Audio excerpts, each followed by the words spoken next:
어째 공부는 잘 하고 있습니까? 이정민입니다. 오늘은 내신 안정적으로 받는 방법에 대해서 이야기를 해볼게요. 중학교 때는 적당히 공부를 해도 다 A를 받습니다.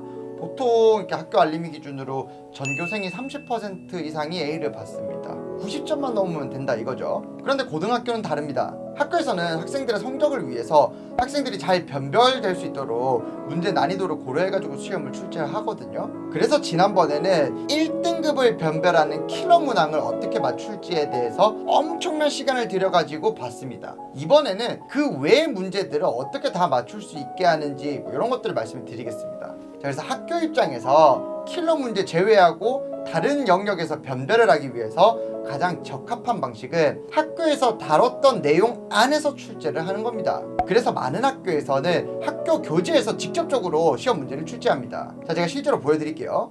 자, 그래서 실제로 이렇게 학교에서 학교 선생님들이 어떻게 출제를 하냐면 교과서별로 이런 이제 자료들을 줍니다. 그래서 실제로 이제 시험 문제 출제할 때도 이 교과서 한글 파일이 이렇게 있습니다. 학교쌤한테 다 있어요. 이 문제를 출제해야지 그러면 이렇게 복사를 합니다. 고등학교 중간고사 이렇게 파일이 있겠죠. 시험지 양식이 있을 거예요.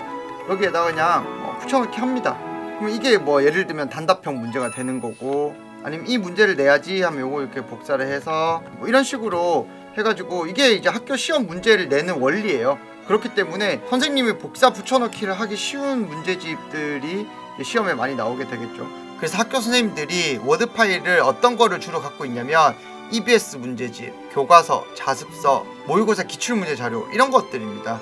학생들이 고등학교 올라와서는 요거 위주로 공부를 해주시는 게 당연히 맞겠죠. 자, 그럼 이런 문제들이 얼마나 많이 나오느냐? 보통의 경우는 절반이 넘고요. 간혹 90% 이상의 문제가 학교 교재 변형 이런 식으로 출제된 학교도 있습니다. 그래서 교과서 부교재 분석을 많이 하는데요. 1등급 학생들은 실수를 안 하기 위해서 이렇게 이런 공부들을 많이 해야 되고, 2등급 아래의 학생들은 기본 점수를 안정적으로 받기 위해서 이렇게 하는 겁니다. 그럼 제가 애들한테 여러 번 풀어보라고 했을 때 애들이 어떻게 하느냐? 한 번은 잘 풀어요. 두 번째 풀 때, 자, 1번 이거 이렇게 푸는 거지? 오케이. 자, 2번 이거 이렇게 푸는 거지? 오케이. 이런 식으로 풀더라 이거예요. 그러니까 심지어는 이게 답지를 딱 보고 답지를 펼쳐놔요. 답지를 보고 그냥 달달 외우는 공부를 하더라 이거예요. 그러면 절대 안 됩니다. 진짜 큰일 납니다. 이거 어떤 현상이 발생하냐면, 막상 시험장에서 이게 학교 교재에서 배웠던 기억은 나는데 이게 안 풀리네, 이렇게 돼버려요 진짜로. 그렇게 되면은 시험장에서 멘탈 박살나고 공부는 공부대로 안 됐고 시험을 망칠 가능성이 되게 커집니다. 그렇기 때문에 고난도 문제에서 오히려 고민할 시간을 뺏겨버리고 그런 현상이 발생을 합니다. 제가 이전에 킬러 문제 대비하는 거 말씀드렸잖아요. 근데 본질을 까먹는 사람들이 있어요. 킬러 문항은요, 전체 시험에서 안 나올 때도 있고요, 나오더라도 어차피 한두 문제, 일부 문제에 불과하다 이거예요. 학교 교재에서 나오는 문항을 대비를 더 쉽고 확실하게 해야 되기 때문에 그 학교 교재를 완벽하게 하고 그 다음에 남는 시간에 여유가 있다고 판단을 할 때 그때 하는 겁니다. 우선순위가 학교 교재보다 뒤에 있다고요, 킬러 문제 공부에. 그러면 부교재 특징별로 어떻게 공부해야 되는지 말씀드릴게요. 예제를 배우고 숫자 바꾸기 문제가 있을 거예요. 이 숫자 바꾸기는 반드시 스스로 푸세요. 그리고 공부를 못하는 학생이더라도 그 바로 밑에 있는 표현 바꾸기라는 문제는 답지를 보지 말고 스스로 생각하면서 문제를 풀어가지고 공부를 하려고 노력을 해보세요. 근데 개념 넓히기 문제는 간혹 너무 어려울 수도 있기 때문에 일단 쭉 다 풀고 나중에 몰아서 해도 상관은 없습니다. 그리고 바이블 시험 전날 복습할 때 실력 따지기만 복습하는 애들이 있는데 개념 넓히기랑 실력 따지기를 같이 복습을 해주시면 좋습니다. 자, 마플 교과서는 개념 설명 부분이 굉장히 자세하거든요.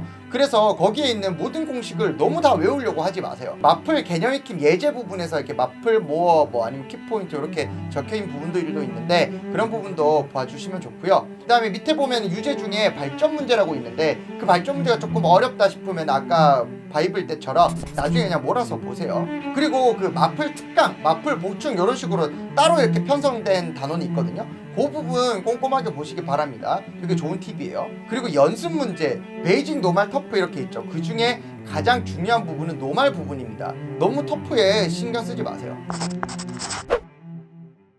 중상위권부터 최상위권까지는 굳이 그 올림포스 인강 들을 필요 없습니다. EBS 올림포스 인강이 난이도가 너무 쉬워요. 문제가 그렇게 많지 않기 때문에 실력을 위해서는 올림포스 풀고 고쟁이든 마더텅이든 적어도 한 권은 더 풀어주셨으면 좋겠습니다.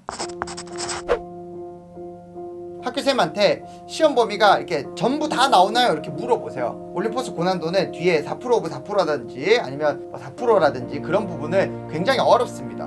문제가 많지 않은데 난이도는 어렵기 때문에 이렇게 바로 진입하기가 좀 힘들 수도 있어요. 중간에 어떤 센 이런 문제집을 한 다음에 푸는 거를 추천드리겠습니다.